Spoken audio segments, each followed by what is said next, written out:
L'aspect que nous voulons considérer maintenant, c'est que la succession dans le domaine spirituel est une question de vie, une vie qui prouve par elle-même, et à plusieurs reprises, qu'elle est pleinement suffisante pour manifester son pouvoir sur la mort. Le témoignage d'Élie se manifestait de nouveau après son départ. Cela voulait dire que la puissance de la vie était agissante, même quand lui-même, en tant que serviteur de Dieu et instrument, avait quitté la scène. Vous vous rappelez de cet incident de l'homme mort qui était revenu à la vie quand il toucha les os d'Élisée? Le témoignage apporté, c'est qu'Élisée peut être mort, mais cette vie n'est pas morte. Le vase, pour un temps donné, peut être mis de côté ou repris, mais la vie elle-même va de l'avant. Si elle touche ce qui est mort, elle le restaurera en nouveauté de vie. C'est le grand principe de la succession spirituelle. Le principe de Dieu, c'est la vie. C'est ce que je veux souligner. Vous ne pouvez pas avoir de succession concernant les ministères personnels ou certains instruments particuliers.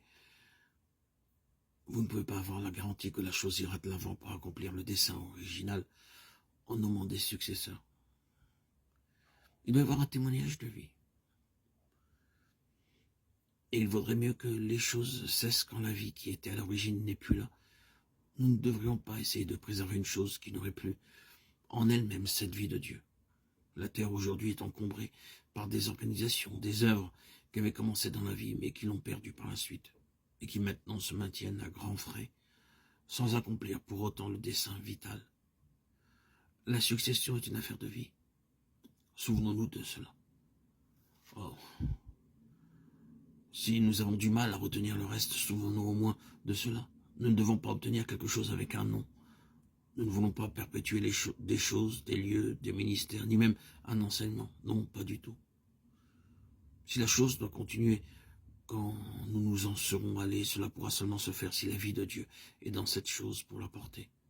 Et témoigner encore qu'elle procède de Dieu et non pas de nous-mêmes. Nous pouvons faire ceci ou cela, mais seul ce qui est de Dieu progressera. Cela ne dépend pas des circonstances ou des personnes, mais repose sur le Seigneur lui-même. Le principe divin de la succession, c'est la vie du Saint-Esprit. Ces fils des prophètes ont eu l'expérience de tout cela. Ils ont appris en étant terriblement éprouvés. Et chaque fois, il y avait cette attitude. Maître, qu'est-ce que nous ferons? C'est leur cri sans cesse répété, et il doit en être ainsi pour nous qui sommes aussi confrontés au même dilemme. L'aspect essentiel, c'est ce que fut par les épreuves profondes et sévères que ces hommes ont éprouvé la puissance de la vie, de résurrection, de telle manière qu'ils ont pu être appelés fils des prophètes.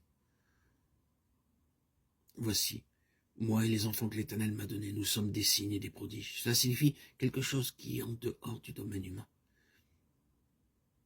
Quelque chose de merveilleux, qui ne peut être attribué qu'à Dieu. Ils sont là pour être des signes et des prodiges. Et les fils des prophètes, aux côtés d'Élisée, manifestent son caractère, en apprenant à son école de manière expérimentale.